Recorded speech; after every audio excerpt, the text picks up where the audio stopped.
at 2:47 a.m. on October 20th, 2025. Deep inside Russia's Orenburg gas facility, a beast pushing 500 million cubic feet of gas each day, keeping Moscow heated through brutal cold. A bored radar operator sipped vodka tea, staring at a screen flickering like a discount disco. "Just birds in this blizzard," he muttered, unaware. Ukrainian eyes had been fixed on his fortress for 112 minutes. In exactly 94 seconds, $300 million of Russia's gas empire would ignite into Ukraine's wildest winter fireworks launched by a $20,000 drone, cheaper than a rusty Texas pickup. How did it slip past Russia's unbreakable defense? Simple their fatal arrogance. Those weren't birds. A UJ-22 mother drone lurked in 6 inches of snow, holding 3 FPV Wild Hornets 15-pound killers with C4 charges melting 2 feet of concrete at 1,500 degrees. Using AI and a blizzard as camouflage, Ukraine weaponized winter. Russia's $500 million S-400 was moments from humiliation by flying scrap they once mocked. One Russian mistake lit a fuse, and 4 hours before the plant became a torch, the mission took shape. In a bunker near Kharkiv, engineers launched the UJ-22, a 500-mile range marvel. Its Rotax engine, like a Cessna's heart tuned for war, carried 3 FPV Hornets, 45 pounds of chaos just under its 44-pound limit. Flying at 124 miles per hour, hugging 100 feet altitude, it slipped under Russian radar like a plaid Tesla dodging a highway cop. Why play hide-and-seek with a $500 million S-400? Because Ukraine held a wild card. Blizzard Phantom wasn't luck, it was mastery. Ukrainian AI used NOAA storm data like Google Maps plotting a secret winter highway, hunting a storm with 40 miles per hour winds and 6 inches of snow to cloak radar and heat signatures. Russia's Nebo-M radar, blind to low ghosts, was about to be fooled by a $20,000 package. While Moscow dreamed of cozy radiators, Ukraine turned winter into a startup weapon. The UJ-22, ghosting below 100 feet, scattered radar like confetti in whiteout chaos. Operator Viper in Kyiv fine-tuned a 5G link jumping 1,500 times per second, dodging Kasuka 4 jammers like noise-canceling headphones for war. Russia blasted static, but to the drone it was a whisper lost in snow. Across the front, Russia boasted invincibility. Nebo-M scanned 370 miles. Su 35 seconds patrolled.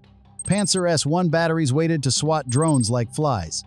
They saw a fortress, not the cracks forming. At Orenburg HQ, Commander Bear smirked at his S-400, certain nothing could cross his frozen shield, trusting a system as powerful and outdated as an IBM mainframe in a cloud AI war. The 92 N6E radar could track 300 targets except low ghosts in snow. Years of bragging left Russia blind to sub-200-foot threats. "Nothing gets through this storm," Bear muttered. Ukraine saw a paper wall, not steel. At 350 miles deep, UJ-22 hit checkpoint 1. It opened a bay, releasing 1 FPV decoy. Instead of diving, it climbed to 500 feet, blasting signals mimicking 50 birds, choking the S-400's processors on fake life.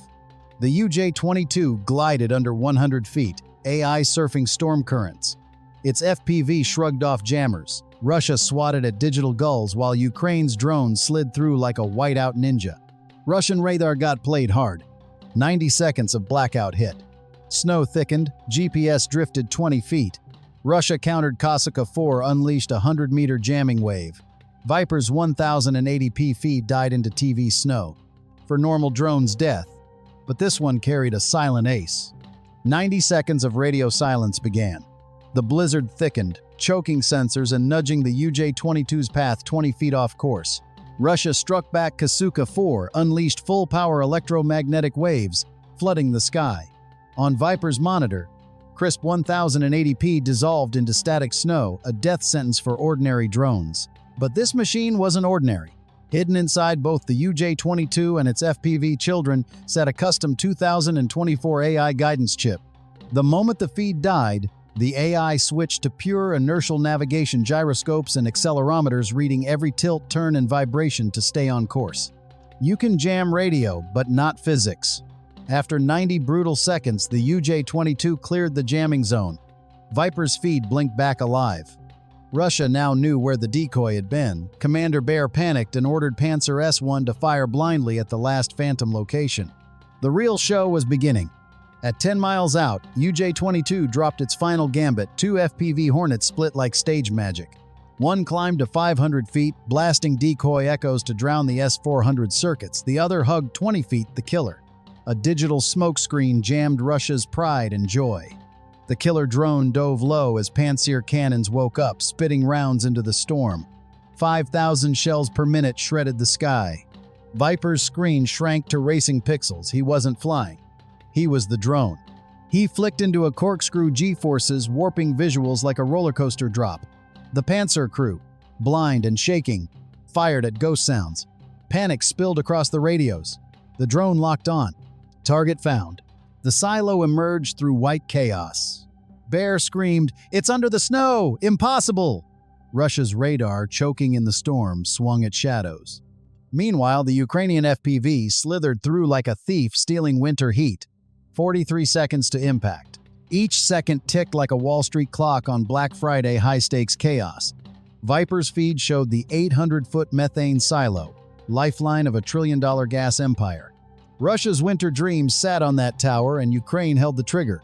Pantsir batteries roared again, streams of tracers slicing through the snow. But Russia's fatal mistake ignoring low drones in winter storms left them swatting wind. Commander Bear gripped his radio, face pale. It's below radar impossible. Russia's S-400, built to hunt stealth jets like F-35 seconds, now choked on a hummingbird-sized FPV flying 120 miles per hour. Algorithms meant for supersonic jets couldn't track a buzzing snow ghost darting below 20 feet. Viper leaned in, breathing hard. "Fly, you beautiful savage," he muttered. 10 miles back, UJ-22 hovered like a SpaceX booster relaying 5G resilience. Russia's Fortress Winter was cracking undone by a drone cheaper than a used Honda. The Pantsir crew, sweating like traitors in a crash, swung turrets at 100 degrees per second, spraying 30mm rounds into the storm. But the FPV, agile as a Porsche 911 Turbo, dove through chaos. S-400 screens flickered with decoys, Russia drowning in digital ghosts. The FPV, nimble like a Porsche 911 Turbo S, made Russia's guns useless.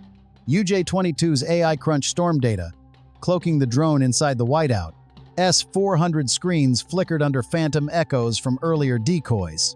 Bear's strained voice snapped on radio, "Manual targeting now." But too late, comrade. Ukraine's $20,000 trick flipped winter into a weapon and embarrassed a bloated war budget like a startup crushing a dinosaur defense giant. 30 seconds to impact. Viper's thumbs danced, correcting against 40 mph winds.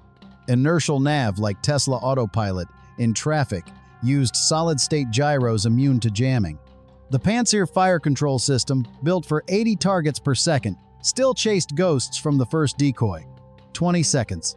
Bear slammed the console, vodka bottle wobbling. His S-400, worth more than luxury supercars, drowned in 50 digital birds jamming its brain. The FPV, flying 20 feet off the ground, rode snow clutter invisible to radar.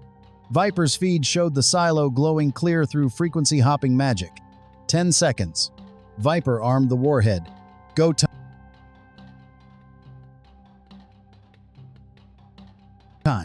The AI locked onto the silo's weakest seam. Video shook as the drone screamed through the last 100 feet, dodging tracers like a Formula One car slicing a chicane. 0. Flash, then a roar that swallowed sound. A cinematic crescendo of destruction. This wasn't a blast, it was physics with teeth. A 5-pound C4-shaped charge, like a Tesla Plaid's force inside a copper cone, unleashed 500 foot-pounds of fury. The Monroe effect forged a molten jet cutting 2 feet of reinforced concrete in 1/10 second. At 1500 degrees, methane ignited a 2000 psi shockwave, tearing the silo apart. Adjacent tanks erupted, flames shooting 1,000 feet high. Gas burned across 2 miles like an overclocked GPU melting under impossible load. Russia wanted cozy heat. Ukraine delivered hellfire, no venture capital required, just scorched pride. Bear flew from his chair, vodka smashing as alarms screamed. The mighty S-400, beaten by a $20,000 drone, sat useless like dial-up internet in a fiber-optic world. Orenburg, Russia's crown jewel, gutted. 40% of Kazakhstan's gas output, 200 million cubic feet daily, vanished overnight, wrecking Russia's trillion-dollar energy empire. A $20,000 drone erased infrastructure worth 15,000 times its cost. Moscow's heating grid stretched thin, 20% rationing left citizens shivering like startups after funding collapse. Billions in exports evaporated. Pipelines quiet. The economic gut punch echoed far beyond the blast site. Protests flared in Moscow, coal departments fueling fury. Kazakhstan, furious at supply loss, questioned Russia's reliability. NATO applauded Ukraine's grit. Kremlin propaganda sputtered, unable to spin a burned, secure facility. Russia's offensive in Donbass staggered fuel shortages, grounded armor, and starved artillery. Ukraine gained precious weeks, severing Russia's logistical veins like cutting a supply artery during wartime surgery. Russian troops whispered about ghost drones, morale cracking like cheap glass. Ukraine's operators toasted their tech ecosystem, brains beating brute force, a David with silicon taking down Goliath with steel. From 400 miles away, Ukraine's nerd warriors bankrupted Russia's winter dream with drones modded like eBay builds. Orenburg $500 million nerve center turned rubble in under a minute. General Winter got fired. Russia's prized defenses billions deep, humbled by budget drones and sharp AI, like a Ferrari smoked by a souped-up Civic. Missile assembly halted, confidence shattered. And Ukraine already sharpening the next strike fuel depot or command bunker next?